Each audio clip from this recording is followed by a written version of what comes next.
जैसा कि हम अक्सर सुना करते हैं कि फलां जगह पर फलां शख्स जिंदा हो गया, इसने मरने के बाद का हाल सुनाया और फिर मर गया।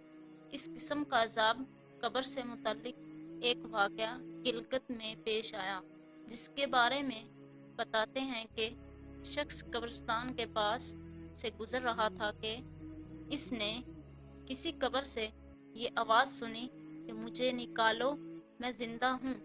जब एक दो मर्तबा इसने आवाज़ सुनी तो इसने ये समझा कि ये मेरा वहम है, लेकिन जब मुसलसल इसने ये आवाज़ सुनी तो इसको यकीन होने लगा। चनाचा करीब में एक बस्ती थी। वो शख्स इसमें आया और लोगों को इस आवाज़ के बारे में बता कर कहा कि तुम भी चलो और इस आवाज़ को सुनो। चनाचा कुछ लोग इसके साथ आए, उन्होंने भी यही आवाज़ सुनी और सब ने यकीन कर लिया कि वाकया ये आवाज़ कब्र से आ रही है। अब यकीन होने के बाद इन लोगों का मसला पूछने की फिक्र हुई कि पहले उलमा से ये मसला मालूम करो कि कब्र खोलना जायज़ है या नहीं।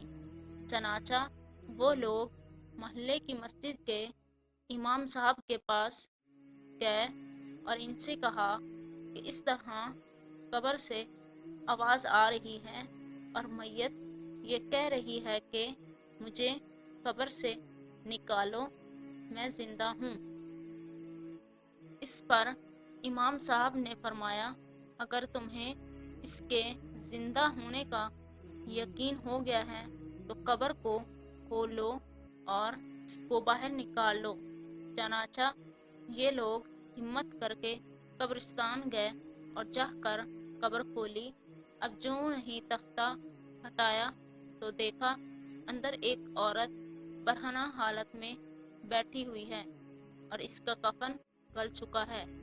फिर लोगों ने कि वो औरत कह रही है, जल्दी से मेरे घर से मेरे कपड़े लाओ, मैं कपड़े पहनकर बाहर निकलूंगी। चनाचा ये लोग फौरन दौड़कर इसके घर गए और जाकर इसके घर वालों को ये वाक़या बताया।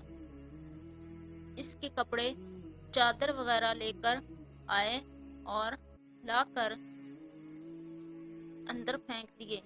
इस औरत ने इन कपड़ों को पहना और चादर अपने ऊपर डाली, फिर तेजी से बिजली की तरह अपनी कब्र से निकली और दौड़ती हुई अपने घर की तरफ भाग गई। घर जाकर इस औरत ने एक कमरे में छुपकर अंदर से कुंडी लगा ली। अब जो लोग कब्रिस्तान आए थे दौड़कर इसके घर पहुंचे। इनको वहां जाकर मालूम हुआ कि इसने अपने कमरे के अंदर से कुंडी लगा रखी है। इन लोगों ने दस्तक दी कि कुंडी खोलो। अंदर से इस औरत ने जवाब दिया, मैं कुंडी तो खोल दूंगी, लेकिन कमरे के अंदर वो शख्स दाखिल हो जिसके अंदर मुझे देखने की ताब हो, इसलिए कि इस वक्त मेरी हालत ऐसी है कि हर आदमी मुझे देखकर बर्दाश्त नहीं कर सकेगा। लिहाजा कोई दिल गुर्दे वाला शख्स अंदर आए और आकर मेरी हालत देखे। अब सब लोग अंदर जाने से डर रहे थे, मगर दो चार आदमी जो मजबूत दिल वाले थे उन्होंने कहा कि तुम कुंडी खोलो, हम अंदर आएंगे। इसने कुंडी खोल दी और कुछ लोग अंदर चले गए। लोगों ने अंदर जाकर देखा वो औरत अपने आप को चादर में छुपाए बैठी हुई थी। जब ये लोग अंदर पहुंचे तो इस औरत ने सबसे पहले अपना सर खोला। इन लोगों ने देखा कि इसके सर पर एक भी बाल नहीं, वो बिल्कुल खाली खोपड़ी है। ना इस पर बाल हैं ना खाल हैं, सिर्फ खाली हड्डी हड्डी है। लोगों ने इससे पूछा, تیرے بال کہاں گئے؟ اس عورت نے جواب دیا کہ جب میں زندہ تھی تو ننگے سر گھر سے باہر نکلا کرتی تھی، پھر مرنے کے بعد جب میں قبر میں لائی گئی تو فرشتوں نے میرا ایک ایک بال نوچا، اور اس نوچنے کے نتیجے میں بال کے ساتھ کھال بھی نکل گئی۔ اب میرے سر پر نہ بال ہیں نہ کھال ہے۔ اس کے بعد اس عورت نے اپنا منہ سے کپڑا ہٹایا۔ جو لوگوں نے اس کا منہ دیکھا تو اتنا خوفناک ہو چکا تھا کہ سوائے دانتوں کے کچھ نظر نہیں آیا۔ نہ اوپر کا ہونٹ موجود تھا نہ نیچے کا ہونٹ موجود تھا، بلکہ 32 کے 32 دانت سامنے جڑے ہوئے نظر آ رہے تھے۔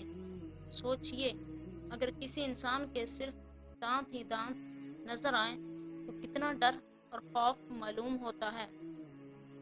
اب ان لوگوں نے اس عورت سے پوچھا، تیرے ہونٹ کہاں گئے؟ اس نے جواب دیا، میں اپنے ہونٹوں پر لپسٹک لگا کر نامحرم مردوں کے سامنے جایا کرتی تھی، اس کی سزا میں میرے ہونٹ کاٹ لیے گئے، اس لیے اب میرے چہرے پر ہونٹ نہیں ہیں۔ پھر اس عورت نے اپنے ہاتھ اور پیروں کی انگلیاں کھولی۔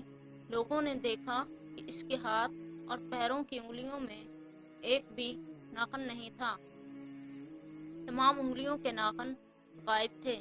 اس سے پوچھا، تیری انگلیوں کے ناخن کہاں گئے؟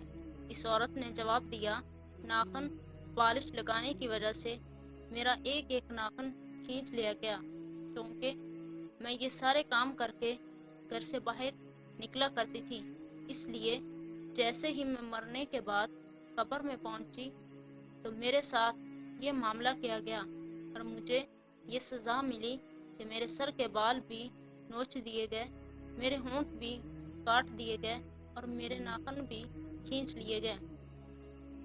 اتنی باتیں کرنے کے بعد وہ بے ہوش ہو گئی اور مردہ بے جان ہو گئی جیسے لاش ہوتی ہے۔ چنانچہ ان لوگوں نے دوبارہ اس کو قبرستان میں پہنچا دیا۔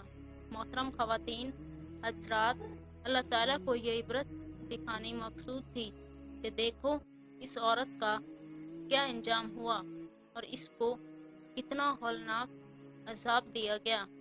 بے پردہ خواتین اس واقعہ سے عبرت لیں اور ان گناہوں سے توبہ کریں جس کی سزا بروز قیامت بہت سخت ہے۔